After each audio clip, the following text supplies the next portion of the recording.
There is no question that everyone wants to get back to some semblance of normalcy. The question is when. And one global health expert is warning that it could take 2 years until the summer of 2022 for Americans to truly experience normal again.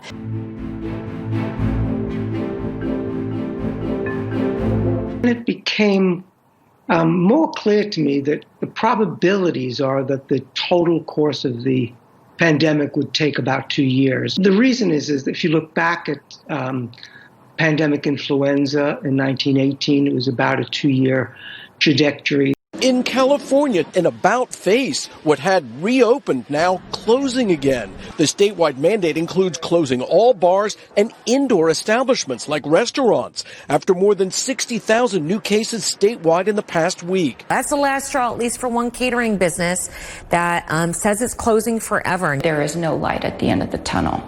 There's no timeline, if you will. You don't know how long it's going to last. Well, they say that their family business has survived wars, recessions, even heart transplant, but they just cannot get by with 7% of their normal clientele.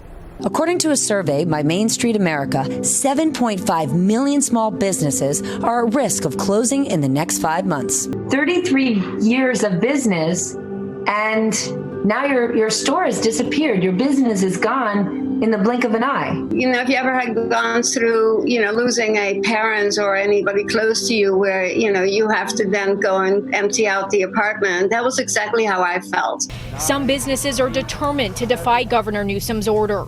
If all things were a lot more consistent, then I would be a lot more compliant. Kelly Michelson owns the Corona location of Self-Made Training Facility.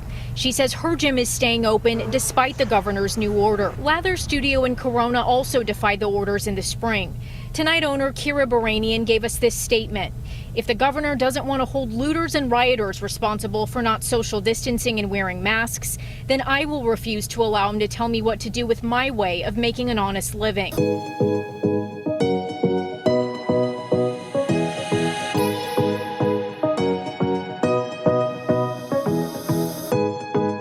John Barry warns that hand-washing, social distancing, and wearing masks simply may not be enough. Instead, Barry insists more aggressive restrictions are needed. I want to read from what you wrote this morning. Had we done it right the first time, we'd be operating at near 100% now. Schools would be preparing for a nearly normal school year. Football teams would be preparing to practice, and tens of thousands of Americans would not have died.